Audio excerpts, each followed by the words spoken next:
일종의 사회 부가 완벽주의 성향이 높은 사람들은 실패하면 안 된다라는 걸 생각이 많은데 어떤 실수나 실패가 일어났을 때 그거를 자기 비난 쪽으로 이거를 돌리거든요. 그러니까 뭔가를 잘해야만 당신이 괜찮은 사람이다 이렇게 되는 게 아니라 당신이 있는 그대로 있어도 괜찮다. 당신을 행복하기 위해서 당신은 지금 무엇을 하고 있습니까?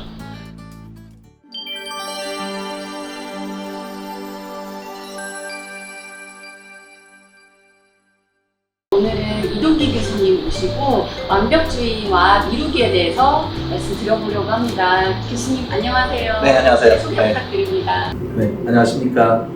저는 연세대학교 심리학과에서 상담 심리학 전문 교수로 있는 이동기라고 합니다. 좋은 자리에 초대해 주셔서 대단히 감사합니다. 일단 완벽주의랑 미루기가 어떻게 관련돼 있지? 라고 생각하는 분들에게는 한 말씀 혹시 해주실 수 있나요? 완벽주의하고 미루기를 얘기한다면 완벽주의자 중에 일부만 일종의 미루는 행동, 꾸물거림 증상을 보입니다.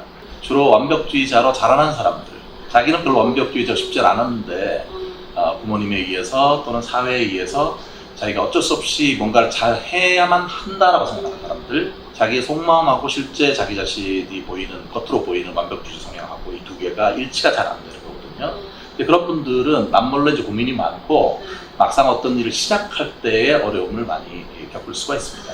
오늘 제가 가져온 사연들이 좀 비슷한 것 같아요. 네. 그러면 바로 첫 번째 질문부터 드릴게요. 네. 과제 시작을 미루는 사람의 사연입니다. 이번 학기가 시작될 때 저는 정말 이번 학기는 잘할 자신이 있었어요. 그런데 어느 순간 과제 완성도를 높이다가 과제를 좀 늦게 냈는데 그때부터 과제를 못 내기 시작하는 거예요. 분명 시작한 투자를 하면 잘할 것 같고 할 수 있을 것 같은데도 시작을 못하고 있는 제가 너무 답답합니다.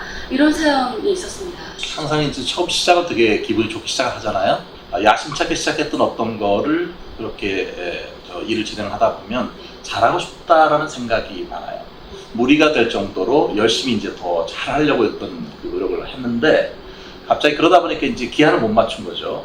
그럼 사실 기한을 못 맞추게 되면 상당히 이제 타격을 받게 되잖아요, 저희가. 네.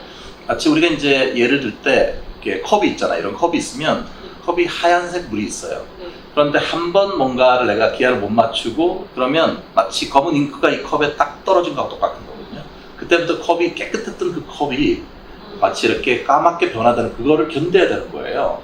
자기가 생각했던 예쁜 어떤 그림 같은 것들이 중간에 이게 무너지는 것 같은 느낌이 드니까 다시 자기를 고쳐 세워서 뭔가 이거를 일으키려고 하는 건 훨씬 더 힘든 일입니다. 그럼 또 하나는 이제 이런 분들 지금 말씀하신 것 중에 나도 늘 생각을 하고 있다. 나도 다 알고 있다. 마음만 먹으면 할 수 있다라고 생각하는데 문제는 그 마음이 잘 먹어지지 않는 거거든요. 그러니까 마음을 먹고 내가 할 수 있다고 생각하는 것과 실제로 하는 것 사이에서 생각과 행동 사이에는 상당한 그런 간극이 존재해요. 문제는 그렇게 하고 싶은 마음 자체를 다시 일으켜 세우기, 특히 뭔가 실패했다고 느낀 다음에 그거는 훨씬 더 2배 이상의 힘이 필요한 거거든요. 실패에 대해서 내가 마음을 가다듬고 다시 시작하는 힘이 필요하겠네요. 문제는 뭐냐면 뭘 잘하고 싶은 마음도 중요한데 그것 말고 잘 못하면 안 된다는 생각이라든지 또는 결점 없이 해야 한다는 생각이라든지 아까 그 잉크처럼 그렇죠. 뭔가 이게 무결점을 추구하는 그런 특성들이 생기니까 어떤 실패가 생겼을 때 훨씬 더 취약한 모습을 보이게 되는 겁니다. 실패를 했을 때 죽고 내가 그 만회하기 위해서 더 잘해야 되는데 이런 그 꾸물거리는 시간이 있겠네요. 사회에서 완벽주의를 이렇게 부여한 일종의 사회 부가 완벽주의 성향이 높은 사람들은 실패하면 안 된다라는 걸 생각이 많은데 어떤 실수나 실패가 일어났을 때 그거를 자기 비난 쪽으로 이거를 돌리거든요. 그래서 한 번만 이게 뭔가 일그러지게 되면 갑자기 무력해지는 그런 모습을 보이기 쉽습니다. 무결점은 진짜 없잖아요. 없죠. 사실 완벽주의를 추구하는 것 자체가 어떻게 보면 완벽하지 않은 거예요. 완벽주의를 추구하는 것 자체가 완벽하지 않은 거다. 다음 사연도 약간 연결돼요. 그러니까 잘하던 사람들이 이제 칭찬을 많이 받을 거 아니에요. 또 그 칭찬을 들으면 아닌데? 나 그렇게 멋진 사람 아닌데? 내 부족함을 들키면 어떡하지? 이런 불안이 있는 사람들. 그래서 내 성과가 너무 부풀려진 것 같고 사실은 난 되게 엉망인 사람인데 이걸 들키면 어떡하나 속이고 있는 게 아닌가? 이런 사람들도 많은 것 같아요. 한 말씀 부탁드립니다. 겉으로 이렇게 깔끔하게 옷을 잘 입고 다니긴 하는데 네. 집에 들어가서 남들이 보지 않는 나의 방은 상당히 뭔가 어지러져 있고 좀 이렇게 지저분하고 이거는 사실 밖에서 보여주는 나와 실제 존재하는 나 사이의 어떤 그런 간극이 큰 경우인데 본인이 개인적으로 자기가 이상적으로 생각하는 자기 모습이 있고 실제 현실적으로 보여지는 모습 두 가지가 사람이 가질 수가 있잖아요. 네. 근데 이 둘 사이의 간극이 크면 클수록 스트레스를 받는다는 것이 사회심리학자인 히긴스가 하는 얘기거든요. 네. 특히 이제 이런 분들이 딴 사람은 실제로 나를 좋게 볼지 모르지만 나는 그렇게까지 잘하는 건 아닌데 이런 부담이 생기잖아요. 근데 여기에는 뭔가 어릴 때 어떤 그런 기억이라든지 내가 자기가 다른 사람한테 보여주는 모습에 신경 쓰는 것과 관련되어 있는 그런 그 기억들이 한 번쯤 우리가 이제 생각을 해볼 만한 가치가 있는 건데요. 히긴스라든지 이렇게 실제 연구를 한 사람들의 얘기에 의하면 자기 이상적인 모습과 그 다음에 현재 자기 모습 사이에 괴리가 큰 일종의 자기 불일치를 많이 겪는 사람들이 어떤 수치심을 느낄 만한 사건을 경험하게 되면 그것이 우울해지는 걸로 이어진다고 해요. 근데 이제 이게 또 다른 면은 이제 어떤 자기 불일치가 높은 사람들이 죄책감을 많이 느끼게 되면 그때는 불안해진다고 하거든요. 이게 두 가지가 달라요. 그러니까 자기 불일치가 어떤 사람한테는 우울적으로 이어가는 사람이 있고 어떤 사람의 경우에는 불안 쪽으로 이어질 수가 있는데 자기 불일치를 많이 경험하는 내담자가 있다면 상담자분들께서 이 사람이 느끼는 뭔가 어릴 때부터 수치심을 느꼈던 어떤 사건 또는 죄책감을 느꼈던 어떤 사건 이런 것들에 관한 에피소드가 나왔을 때 귀를 쫑긋하고 거기에 집중해서 들어야 되는 거거든요. 수치심이라는 감정은 정말 인간이 견디기 정말 힘든 감정이 아닌가 싶어요.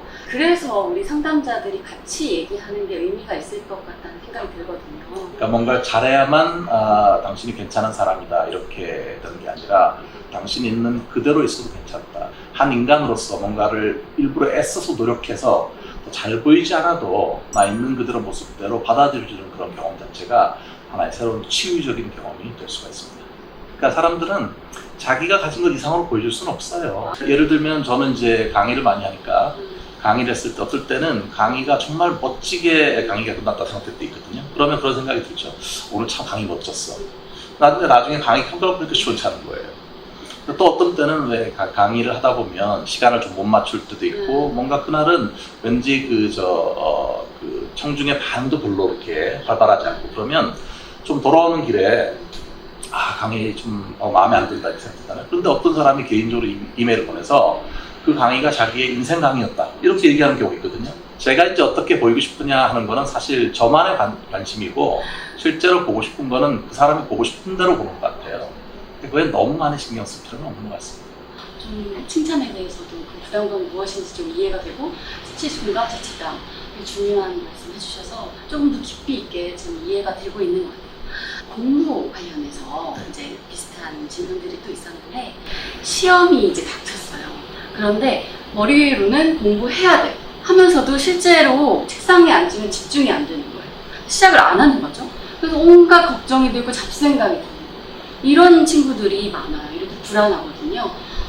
주로 이제 일을 미루는 분들은 어떤 행동을 하기보다는 생각을 참 많이 해요.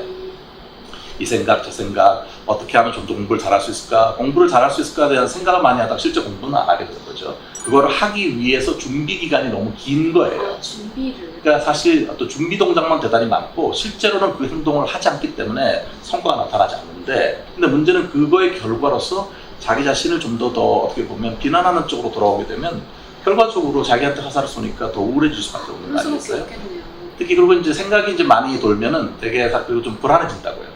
시간은 다가오는데 나는 공부를 하고 있지 않고 그럼 이제 불안 증세가 올라오게 되면 사람들은 어떻게 하냐면 불안할 때 주로 마음속으로 불안을 억누르려고 하는 그런 행동들을 많이 해요. 그런데 이제 우리가 심리학 개론에 나오는 그런 유명한 실험 중에 하나가 흰곰 실험이라는 게 있어요. 이런 생각하면 안 돼, 생각하지 마 이렇게 자기 자신의 어떤 생각 자체를 자꾸 억제하려고 하면 예를 들어서 흰곰을 떠올리지 말자 이렇게 북극곰은 절대 떠올리면 안 돼 이런 생각을 하면 할수록 어떻습니까?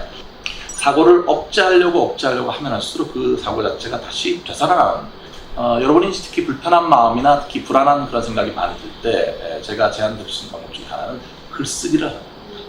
특히 이거는 이제 사회심리학자인 제임스 페네베이커가 특히 이렇게 불편한 마음이 많을 때는 글쓰기를 하라. 글쓰기를 하는 과정 속에서 어떤 뭔가 자기가 카타르시스, 이제 정화감을 얻기도 하고 또 자기가 생각하지 못했던 것들이 이제 정리되는 그런 경험을 하게 되는 거거든요. 제임스 페네베이커 교수의 얘기를 좀 더 말씀드리면 글쓰기를 하되 그냥 뭐 대충 하는 게 아니라 다음에 두 가지는 반드시 지켜라. 첫 번째는 뭐냐면 글쓰기를 할 때 솔직하게 적어야 된다는 겁니다. 누가 다른 사람한테 보여주기 위해서 중간에 첨삭하지 말고 일기처럼 솔직하게 적어야 되는 겁니다. 두 번째 전제 조건은 뭐냐면 한 번의 글쓰기로는 효과를 볼 수가 없어요. 최소한 아주 적어도 이틀 아니면 3일을 연속해서 적어야지만 효과가 있다고 합니다. 그러니까 나만 보는 일기처럼 글쓰기를 네. 정말 아무도 안 본다고 생각하고 3일만 네, 써보자. 3일만 연속적으로 네. 글쓰기에 효과가 있다는 것이 여러 실험 결과를 통해서 입증되고 있습니다. 꼭 해보셨으면 좋겠습니다. 네, 하나 더 미루기에 대한 얘기가 있는데요. 이제 회사일 미루는 사람들이 또 많아요. 처음 회사에 들어갔을 때는 아까 말씀하신 것처럼 야심차게 잘해야겠다, 아니면 잘해보자 이런 마음을 시작을 하는데 잘 하다가 어느 순간이 되면 퇴근 후에는 아무것도 하기 싫어지는 그런 무력함도 느끼고 연차가 쌓일수록 점점 나는 좀 방어적으로 변하게 되고 그러면 또 퇴근하고 나면 기력이 없어서 뭐 유튜브 보다가 웹툰 보다가 자게 되고 그렇게 살다 보면 또 보람이 없고 이렇게 사는 게 맞나 좀 생산적인 걸 하고 싶은데 이런 고민들을 하는 직장인들이 많은 것 같아요. 사람들은 이제 익숙한 일을 반복하다 보면은 일종의 단축키가 생기거든요. 그러니까 처음에 어떤 그런 희망이나 어떤 그 자기 포부 수준보다는 일이 단순화되고 뭔가 자동화되게 되면은 그 일 자체는 쉽게 할 수 있어요. 그런데 그러다 보면은 뭔가 그 일 자체가 나한테 그렇게 의미 있게 느껴지기보다는 매너리즘에 빠지는 경우가 되게 생깁니다. 그래서 이제 나름대로 생각을 해서 집에 와서도 뭔가 좀 생산적인 일이라든지 자기가 좋아하는 일을 하고 싶은 생각이 드는데 신체적으로 점점 피로해지잖아요. 그러니까 오면은 주로 이제 소파에 이렇게 몸을 의지하게 되죠. 그러니까 소파에 누워가지고 늘 뭐 어떤 드라마 정주행, 그다음에 유튜브 뭐 이런 것들을 이제 보잖아요. 네. 막상 거기에 이제 집중해서 보는 것 자체는 재밌을 수 있는데 끝나고 나면 대단히 허탈해요.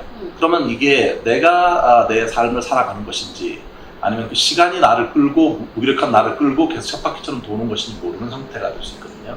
뭔가 그 고리를 이제 끊어야 되는데 네. 첫 번째로 저는 이제 자기를 아는 게 되게 중요하다고 봐요. 자기의 어떤 성격, 그 성향이 어떤지라고 하는 것들을 우리가 왜 그 저 상담에서 보면은 왜 여러 가지 성격 검사들 많이 있잖아요. 내가 얼마나 자극추구형 그런 기질. 그 기질이 있는지 또는 뭐 위험 회피형 그런 기질이 있는지 또는 얼마나 인내력이 있는지 이런 것들을 다 점수로 보여주잖아요.